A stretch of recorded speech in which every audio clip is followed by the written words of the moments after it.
Good afternoon. My name is Paul Grod, and I'm the President and CEO of Rodan Energy. I've got the distinct pleasure today to speak to you about effective use of distributed energy resources and that enhance grid efficiency and reliability. And Jack and I especially set it up so that I can continue on from the point that he's described the current situation in Toronto. My presentation is not focused on Toronto, although I will touch on it a little bit. As part of our company's customer service commitment, and I see a number of our clients here in the audience, first of all, one of our commitments is to make sure that we provide valuable information and insights to our clients. Secondly, that we also provide valuable policy advice to the regulators and the government. But perhaps our most important service commitment is to make sure that our clients don't doze off while I'm giving presentations. So I'll give that my best shot this afternoon. In terms of about Rodan, we're a leading smart grid solutions provider to power producers, distributors, and consumers. Engineering and metering solutions for grid connections. We're the largest ISO metering services provider. We are a distributed energy aggregator for residential, industrial, commercial, and institutional sectors. And one thing that I will emphasize today is that when I do refer to distributed energy, and that people have sometimes different interpretations or different definitions, I'm referring to both generation and power reduction as a distributed energy resource. And we're the largest Canadian demand response provider, currently about 300 megawatts of demand response under management. In terms of distributed energy, we refer to the capability to rapidly have loads, meaning consumers of electricity and generators react to the needs of the power system. So that includes demand response, it includes distributed generation, regulation, renewable integration, and also ramping. Distributed energy can provide a whole new degree of freedom to system operators and also to both the distribution operators and the transmission operators.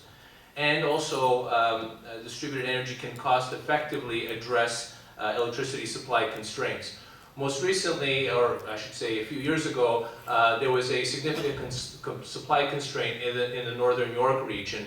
And in that case, the OPA contracted our company to aggregate approximately 20 megawatts of distributed energy resources that were used there as a backstop to transmission connection issues in the northern York region.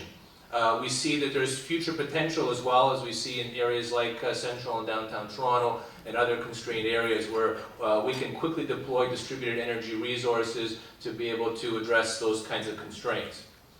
Also, but in order to do that, a solid smart grid infrastructure is necessary to really fully employ the distributed energy resources. So just touching on the smart grid, what is it? We've all heard about it. We're all pretty knowledgeable in this area about what it is. But just to reiterate, it's a reliable and fast adapting power grid. It rapidly matches supply and demand. It combines computing and communications to manage and automate two-way flows of electricity.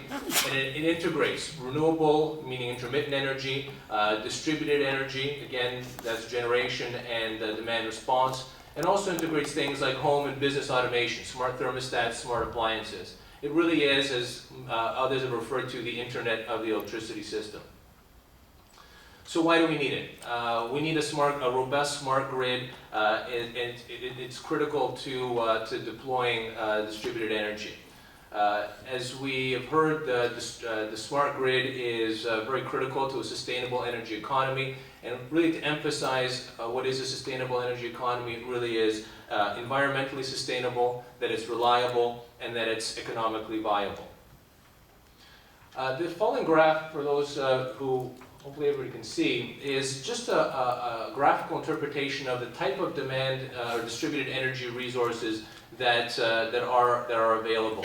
And in the dark green, you'll see is what we have established or is well established today. Some of the green that is developing or happening now, and the light blue is an opportunity to lead. So if we see at the very bottom here, that's your traditional capacity market, curtailment. Approximately 650 megawatts currently available in Ontario of curtailment to the traditional demand response, and there's a lot of room to grow. Right now it's about 2% of Ontario's electricity demand. We see in other jurisdictions that it's crept much higher to closer to 10 to 12% of the demand is being met by capacity markets. We're also seeing the development of ramping resources, some new synchronous reserve resources that are great opportunities for leadership in this area. We're seeing some high voltage transmission relief projects, renewables integration, grid balancing. That's things that are evolving as we speak today. And again, you should keep this in mind in the context of this graph, meaning that from bottom to top, you're talking about the speed of response. So again, slower responding, this is responding within hours, and then up top you're responding within milliseconds. And then also in terms of system-wide capability to local effects. And this just demonstrates the real variety, because often when we talk about distributed energy or demand response, we kind of think about only the capacity market, but it really is a solid tool to meet different types of system requirements. So why do we need it? Ontario has a plentiful power supply, at least for right now. So the question often asked, well, why do we need these resources? Well, first of all, there is much supply, but frankly, it's relatively inflexible. Nuclear must run hydro, must run wind and solar. We are retiring much of the supply that is flexible. A lot of the coal is being retired, and we have a highly stressed distribution system. And frankly, distributed energy can also serve an important resource to not just provide supply, but also respond to low or even negative pricing. And that is being a net energy consumer during periods of negative or relatively low pricing. And that could be things like varying production or even various storage capabilities, whether it's production storage, energy storage, or thermal storage. So there's capability there to really have a dynamic market that addresses things like even negative pricing. It's a cost-effective way to supply, for supply flexibility.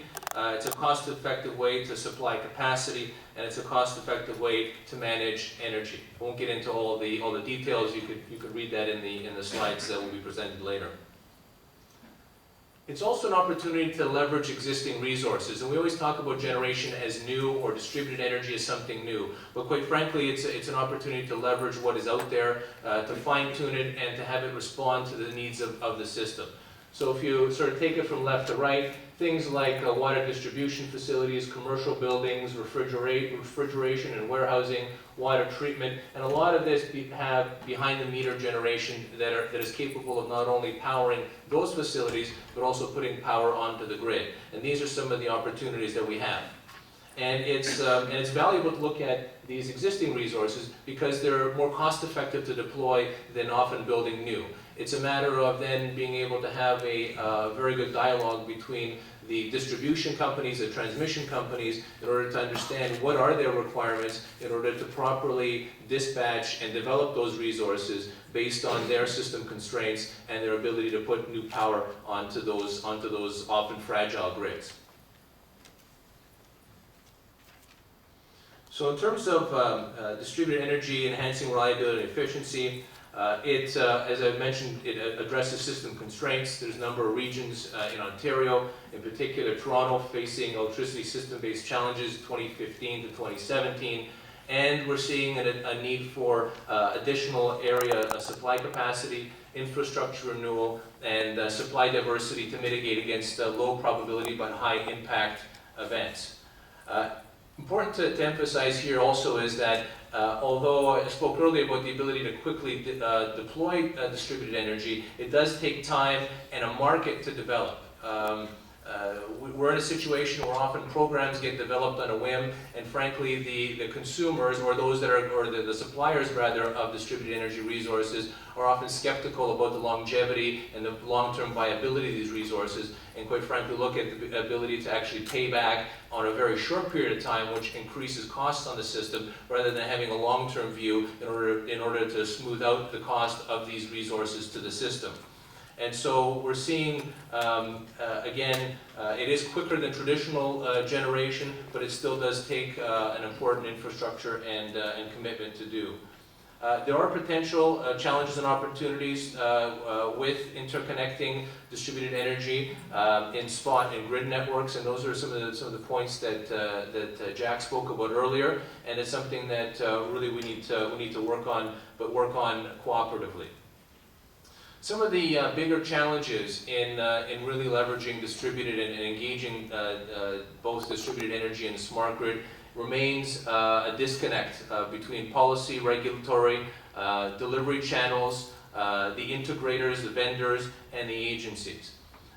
There is a significant implementation risk if smart grid becomes disjointed, and the risk is here from a technology, from a quilt of different technologies that are being implemented right through to just disjointed policies. It needs to be economical, and it also has to have proper consumer uptake. We're seeing an increasing politicization of energy policy, and often, unfortunately, and this is my only soapbox statement today, is leads to often short-sighted and often expensive decisions to fix. So part of what I want to do today, and I think this is one of my last slides, is to provide some public policy recommendations. And these public policy recommendations are not my own. They're not necessarily that of our even customers, but these public policy recommendations have been developed through the Ontario Energy Association's Demand-Side Management Working Group. And they've been developed by a broader industry group that has developed these recommendations. First of all, we need to provide for continuity of distributed energy programs. So things like Demand Response 3, like Peak Saver Plus, well beyond 2014. Unfortunately, with the political turmoil right now, we're not sure what's going to happen past 2014, and really that timeline is going to come up on us very, very quickly, and is impacting our ability to further develop distributed energy resources. So we need a commitment very soon, much past 2014. Developing additional distributed energy programs that leverage distributed resources, including generation, that are properly funded with long-term, and I'm referring to 10 to 20-year timelines for those types of resources. And again, the timeline is twofold. First of all, they take a while to develop before you get through just practical commercial issues, practical regulatory issues, and also help smooth out and make the payback longer, and smooth out the cost to the ratepayer of these resources if we have a longer time horizon to pay for them. It's also important to consider DSM, distributed energy, DSM meaning demand-side management, and distributed energy as a fundamental resource in the power system, and adjust the planning process to provide a targeted supply role for these resources and for all ancillary services, just as being done with other system resources. The fourth recommendation is to form a DSM, distributed energy task force, that's able to help define the long-term role for this resource in terms of the power system, relentlessly remove interagency and procurement barriers, and also to establish medium and short-term goals for the DE participation. And then finally, ensure that the transmission operator and LDC's economic interests are aligned, such that procuring DSM services that lower operating costs or defer capital costs is in fact encouraged. So in conclusion, renewables, the smart grid, and distributed energy, including demand response, are the killer apps of a sustainable energy economy. Ontario has been to date a North American leader in the smart grid investment, and we hope that we're able to maintain that leading position. There is significant political risk, it is real, and really a long-term roadmap is critical for companies like ourselves to continue to invest in this jurisdiction. We need better coordination between government, utilities, and integrators, aggregators, and then finally a long-term financial and planning commitment required to develop distributed energy resources. So on that, thank you very much for your attention. I'm glad that most of my clients haven't fallen asleep, so thanks very much for your time.